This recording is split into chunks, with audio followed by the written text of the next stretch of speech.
Je vois tellement d'erreurs encore aujourd'hui sur Twitch, sur deux éléments tellement sous-estimés. Tu as peut-être simplement la flemme, et pourtant tu auras plus de viewers, et ça c'est obligé. Bonjour, c'est Max, streamer au code quotidien sur la chaîne Twitch Chicken House. Dans la dernière vidéo, je t'avais expliqué comment avoir 10 à 30 viewers garantis grâce à un outil que j'aurais aimé trop connaître à l'époque où j'ai commencé Twitch.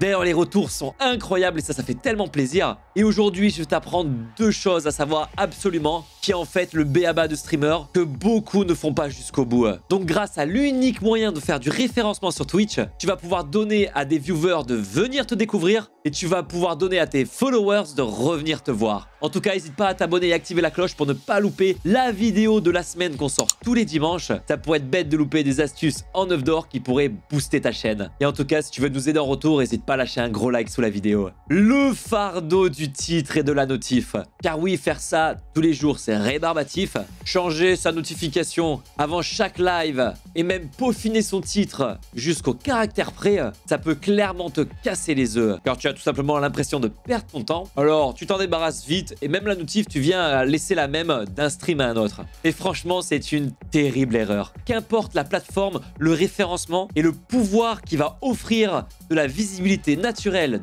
dans la plateforme à ton contenu. Et là, on parle pas d'aller faire de la visibilité ailleurs, que ce soit par exemple sur TikTok. Je t'invite d'ailleurs à aller cliquer sur la vidéo de mes meilleures astuces juste ici. Et sur Twitch, le meilleur moyen naturel de faire venir de gens, malheureusement, il n'y en a pas 50.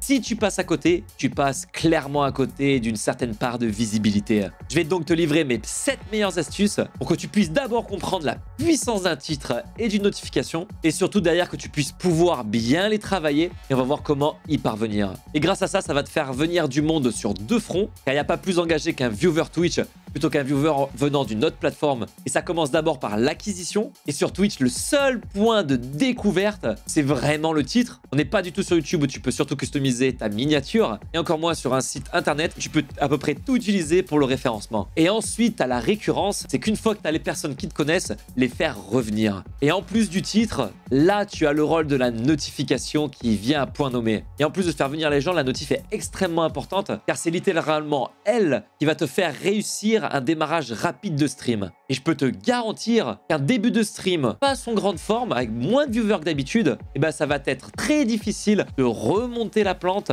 durant le reste du stream. Alors qu'un stream qui a dès le début le maximum de viewers est un stream qui a plus de chances d'être réussi jusqu'à la fin. Et faut pas oublier qu'en tant qu'utilisateur de divertissement numérique, notamment via un smartphone, on est submergé de notifications avec vraiment à chaque fois en un clic le divertissement à portée de plume. Donc c'est à toi de te différencier et je vais te donner les armes pour ça. Commençons avec le trio de questionnements que tu dois absolument avoir quand tu imagines un titre. N'hésite pas à le noter sur un bloc-notes pour l'avoir toujours à portée de plume. Donc il faut que tu te glisses un peu dans la peau d'un viewer Twitch ou même de quelqu'un qui va vouloir lire un article de blog ou une news directement en scrollant le flux d'actualité sur son Facebook. Et le point commun entre tout ça, c'est que seulement les premières secondes vont être primordiales pour en savoir plus. C'est à toi de convaincre ton public ou ton futur public de venir te voir. Et ton titre et ta notif doivent s'axer sous 3 questions. À quoi pensent tes viewers ou tes futurs viewers? Car évidemment, ton titre et tes notifications doivent y répondre, mais répondre aussi que recherchent-ils en naviguant sur la plateforme à cet instant T. Et la dernière question, comment toi tu vas pouvoir les aider? Si tu réponds à ces 3 questions en un titre, tu as tout compris.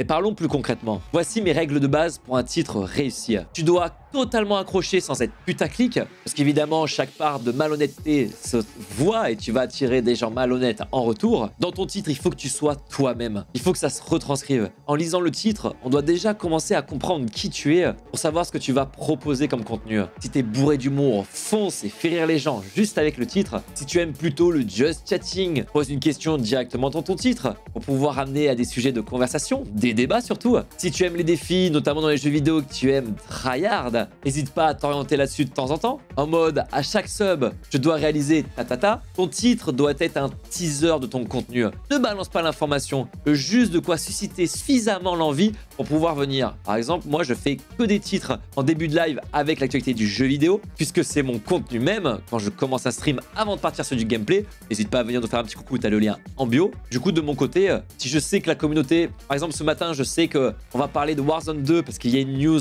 qui évoque le fait qu'il pourrait passer de gratuit à payant. Et ça, c'est justement une envie de la communauté pour éliminer tous les tricheurs. Dans le titre, 3 mots. Warzone 2 payant. Et on passe / une autre news, etc. Et je peux te dire, va voir dans ma rediff, tu vas avoir des gens qui vont poser la question. Et qu'est-ce que c'est que cette histoire? Et du coup, on en discute et ils ont évidemment l'information totale en live. Alors, tu peux pas la résumer de toute façon dans un titre. Si tu viens à faire un feat avec un ou plusieurs streamers, indique-le dans le titre. C'est très important pour les mettre en avant, tes partenaires de jeu. Et puis, ça indique que c'est pas forcément aujourd'hui un format comme les autres. Quand tu écris ton titre, parle avec émotion. Nous sommes des êtres humains après tout, pas des bots.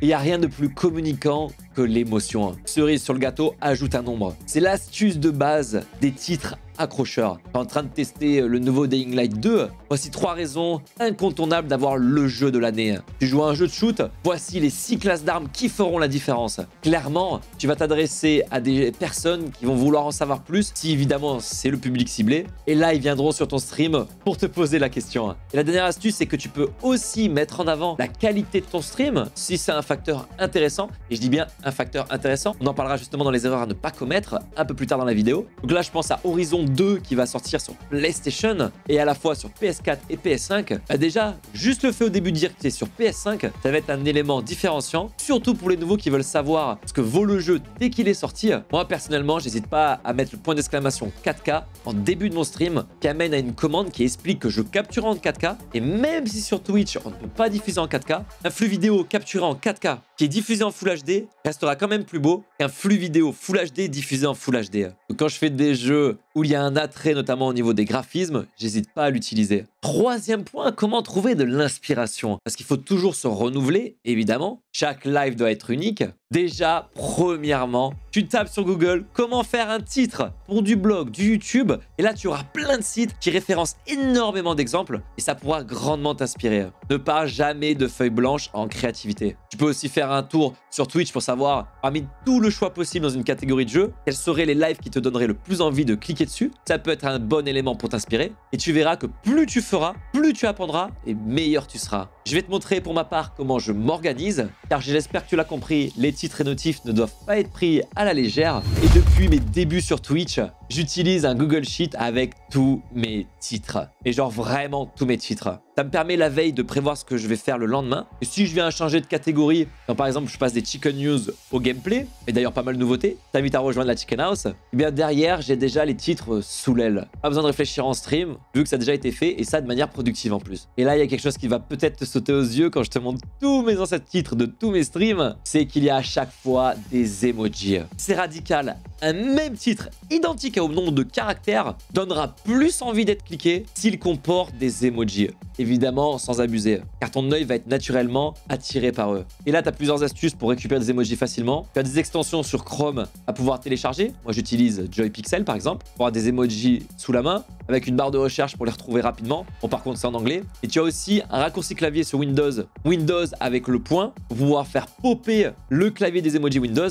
Et sur Mac, contrôle plus commande plus barre espace. Et quitte à parler la forme de ton titre, jongle aussi avec les majuscules et les minuscules. C'est un levier naturel comme les emojis qui va attirer l'œil. Je t'emmène avec moi sur Twitch, je vais te montrer 3 grosses erreurs à absolument éviter quand tu fais des titres. C'est le genre de truc, de base, tu sais que tu as perdu des points et que ton titre ne fera venir quasiment personne, voire personne. Prends n'importe quelle catégorie. Prenons Call of Duty Warzone, c'est le parfait exemple puisqu'il est multiplateforme. Descendons un peu dans les pages Twitch pour trouver quelques exemples. Et voilà, la catégorie est la langue. Alors déjà, la langue, il n'y a aucun intérêt à la mettre. 80-90% des francophones sont français actuellement sur la plateforme Twitch. Et Twitch est assez intelligent pour pouvoir trier les streams par langue. Donc déjà, tu perds des caractères sur ça, à moins que ce soit une force, comme le fait par exemple d'être québécois. Mais clairement, on va pas se mytho, on va pas sur un stream parce qu'il y a marqué FR, sachant que les lives sont déjà triés. Et ensuite, ta plateforme, enfin ta machine sur laquelle tu joues, ça n'a strictement aucun intérêt. Perds aussi des viewers par rapport à ça. Tu perds aussi des caractères. Faut pas oublier que les titres sont coupés. Là, on est sur PC, donc il y a un peu plus d'espace, mais sur mobile, c'est encore plus cuté plus tôt. Clairement, tout le monde s'en bat les œufs. Ce n'est absolument pas une plus-value, surtout par exemple sur des jeux multiplateformes comme Warzone, où là, directement, vu comment c'est marqué, par exemple, des joueurs consoleux qui ne veulent pas entendre parler du PC sont déjà réticents à venir. Et pourtant, autant derrière ces mêmes personnes qui feraient le divertissement du live. Il faut pas oublier que le live, ça reste un divertissement. Et si déjà tu te brides par rapport à la plateforme, c'est bien dommage. Par contre, comme je te disais tout à l'heure, la plateforme peut être une force quand il y a vraiment un élément différenciant. Sinon, ça n'a strictement aucun intérêt. Et dans le même délire, un peu plus loin, marqué dans le titre de stream le nom du jeu. Et je vous jure qu'il y a même des tutos sur YouTube qui vous disent de le faire. Alors que sur Twitch, qu'importe le stream que tu prends, tu es référencé sur la catégorie du jeu en question. Donc tu as ton titre et en dessous, le jeu que tu streams. Donc tu picores clairement des caractères si précieux à utiliser pour un titre accrocheur. Oui, mais Max, tu comprends, mes viewers ils viennent sur mon stream. Ça m'arrive aussi, je te rassure. Et qui me disent c'est quoi le jeu que je stream. Ça, je vais te rassurer. Ces viewers-là, qu'importe si tu mettrais le nom du jeu dans la catégorie ou dans le titre, ils ne le verraient pas. Donc pense efficacité. Et pour finir, inspirer des plus grands noms du Twitch game est une grosse et énorme erreur. Pas parce que ces personnes-là n'ont pas de compétences.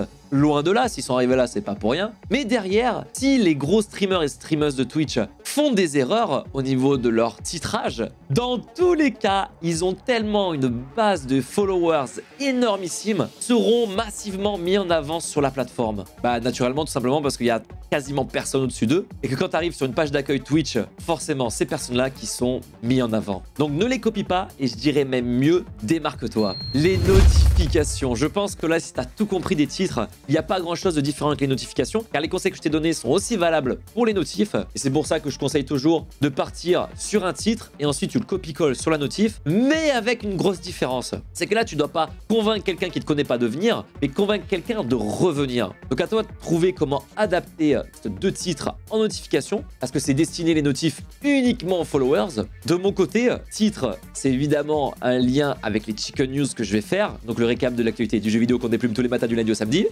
Et derrière, sur la notif, je tease ce qu'on va faire après les Chicken News. D'ailleurs, beaucoup de personnes ne sont pas au courant et tu peux suivre le taux de clic sur tes notifications envoyées. Pour ça, il faut que tu ailles dans le tableau bord des créateurs, analyse, statistiques de chaîne. Tout en bas, tu as une partie comment mes notifications de live personnalisées ont-elles été reçues. Les followers atteints, c'est les followers qui ont reçu la notification quand elle a été envoyée. Et derrière l'implication, c'est le nombre d'interactions que tu as eues par rapport à ces notifications. Et le but, évidemment, c'est faire de mieux en mieux. Si on a 3 grosses erreurs à éviter absolument. Donc premièrement, tu l'as bien compris, je pense, le fait de rester toujours sur la même notif sans la customiser, forcément, ça te met directement du plomb dans l'aile. Chaque live doit être unique, mais je me répète, ton concurrent, ce n'est pas que Twitch. Tout le monde reçoit énormément de notifications. Toi, de donner envie de faire venir le follower. Ensuite, les titres, viens nous voir. Clique ici si t'as un BG. Ça, oublie. Ça ne sert strictement à rien. C'est pas ça qui va donner envie de venir. Oui, c'est sûr, c'est amical. Mais honnêtement, c'est comme envoyer un whiz. C'est dépassé. Il faut que la personne sache pourquoi elle doit venir. Et ça, reprend un peu les 3 questions que je t'ai parlé en début de vidéo. Et pour finir, je vois beaucoup de notifs popper pour ma part. En mode, c'est l'heure de notre live. Oui, bon, forcément, c'est obvious. Puisque derrière, tu viens de lancer un live et la notif est partie. Ça ne sert là aussi à rien. En tout cas, j'espère qu'avec tout ça, tu vas pouvoir grandement t'améliorer sur les titres et les notifs. N'hésite pas à me dire en commentaire comment tes statistiques ont évolué. Si tu trouves un titre qui a vraiment fait réagir ta communauté, à nous le partager aussi, hein, c'est de l'entraide après tout. Et n'hésite pas à venir nous voir ici sur Twitch, sur la chaîne Chicken House, tu es grandement le bienvenu. Et à la semaine prochaine pour une prochaine vidéo.